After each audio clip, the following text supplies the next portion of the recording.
प्राचीन भारत का अन्य देशों के साथ संबंध।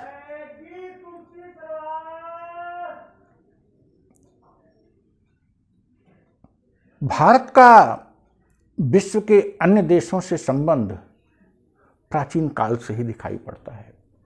प्राचीन काल में यह संबंध कैसे था और क्यों था, इसके पीछे 3-4 प्रमुख कारण हैं। उत्तर पश्चिम से भारत पर लगातार आक्रमण हुए और वे आक्रमणकारी जब आए तो कुछ भारत में राज्य भी स्थापित किए, अपना भारतीकरण भी किए, लेकिन अब उनके मूल देश से भारत का संबंध बना रहा। इस प्रकार से उत्तर पश्चिम अफगानिस्तान, मध्य एशिया, पश्चिम एशिया, यूरोप, यूनान, रोम से, रोमन साम्राज्य से हमारा संबंध के मूल में ये कारण था। दूसरा कारण ये था कि विभिन्न देशों में धर्म प्रचारक गए और धर्म प्रचारकों के कारण मुख्य रूप से चीन, जापान, कोरिया, तिब्बत, बर्मा, इन देशों से हमारे संबंध स्थापित हुए। तीसरा कारण है दक्षिण भारतीय शासकों ने श्रीलंका और दक्षिण पूर्व एशिया एवं इंडोनेशियाई द्वीपों में अपने उपनिवेश स्थापित किए थे, जिसके कारण दक्षिण पूर्वी देशों से भारत का व्यापारिक संबंध हुआ। भारत का राजनीतिक और व्यापारिक दोनों संबंध कायम हुआ।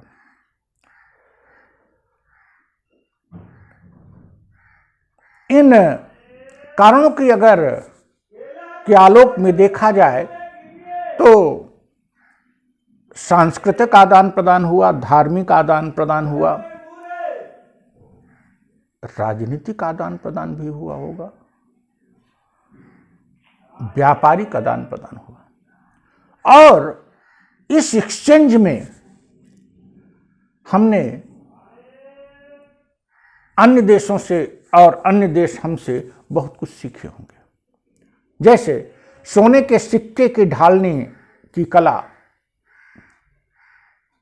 हमने रोमन साम्राज्य से सीखा। मुद्रा कला का विकास भारत में इंडो ग्रीक्स और कुषाणों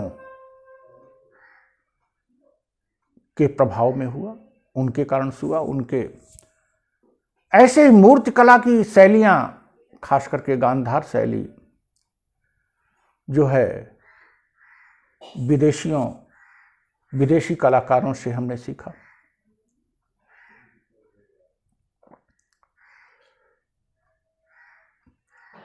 माना जाता है कि ज्योतिष में भी इंडो ग्रीक्स का योगदान है।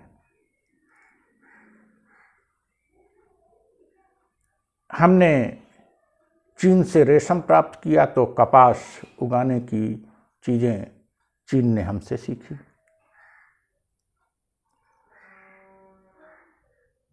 पान की बेल लगाने की चीज हमने इंडोनेशिया से सीखी। इस प्रकार से जो आदान प्रदान हुआ उसमें भारत भी लाभान्वित हुआ और भारत से अन्य देश भी लाभान्वित हुए। आध्यात्मिक क्षेत्र में, सांस्कृतिक क्षेत्र में, धार्मिक क्षेत्र में तो भारत ने से अन्य देश काफी लाभान्वित हुए। बौद्ध धर्म, बौद्ध प्रचारक कनिष्क ने भेजे थे विभिन्न देशों में, और बौद्ध धर्म का प्रभाव अफगानिस्तान, चीन और चीन से फिर कोरिया और जापान और इधर बर्मा और लंका बड़ी तेजी से फैला।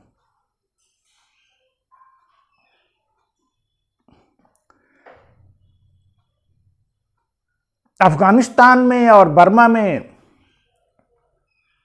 बौद्ध प्रतिमाएं और बौद्ध प्रतीक बड़ी संख्या में मिले हैं।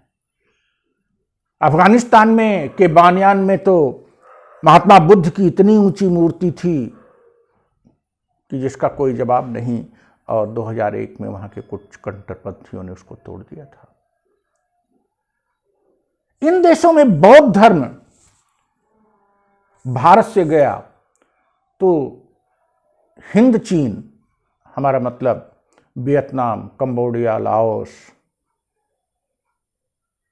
बैंकॉक और दक्षिण पूर्व इंडोनेशियाई द्वीपों में ब्राह्मण धर्म का फैलाव हुआ। बेसिकली दक्षिण भारत के राजाओं ने जब वहां कॉलोनी स्थापित की, श्री विजय साम्राज्य स्थापित किया, या कंबोज और चंपा राज्य की स्थापना हुई हिंद चीन में, श्री विजय साम्राज्य इंडोनेशियाई द्वीपों में स्थापित हुई, तो यहाँ से ब्राह्मण धर्म वहाँ पहुँचा। आज भी इंडोनेशिया में रामायण की कहानियाँ बहुत प्रचलित हैं और हिंदू मंदिर भी वहाँ बहुत बड़े पैमाने पर हैं।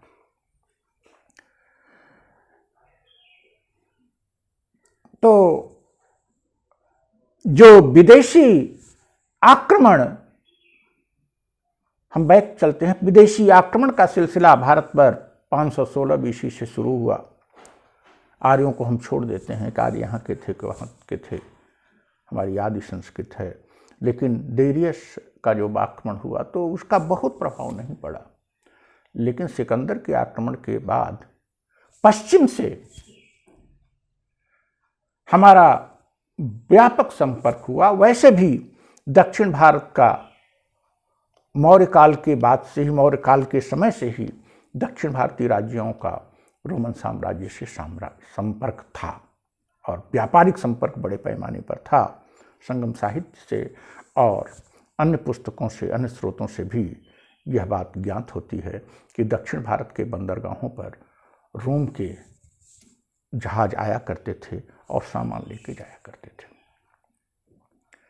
लेकिन उत्तर भारत में जब स्थल मार्ग से सिकंदर आया तो उसके बाद यह संपर्क और तेज हो गया। समुद्री के साथ अब स्थली व्यापारिक संपर्क भी स्थापित हुआ और सांस्कृतिक आदान प्रदान हुआ। इधर भारत के लोगों ने श्रीलंका पर और दक्षिण पूर्व में विजय की, तो यह आदान प्रदान एशिया के अन्य देशों से हुआ। और फाहियान जब चीन से आया भारत, और जब वह इंडोनेशियाई द्वीपों पर गया, उधर हिंद चीन और उधर गया, तो उसने पाया कि वहाँ ब्राह्मण धर्म मानने वाले बड़ी संख्या में लोग थे। ये ब्राह्मण धर्म कहाँ से पहुँचा? यहीं से पहुँचा। इस प्रकार से ईसा पूर्व की 3री-4थी शताब्दी से गुप्त काल तक और गुप्त काल के बाद तक भारत का मध्य एशिया, पश्चिम एशिया, रोमन साम्राज्य, उत्तरी अफ्रीका के साथ साथ उत्तरी एशिया, चाइना, जापान, कोरिया और हिंद चीन और इंडोनेशियाई द्वीपों से व्यापक तौर पर संबंध थे, जिसके मूल में धर्म था, व्यापारिक क्रियाकलाप थे और आक्रमण थे।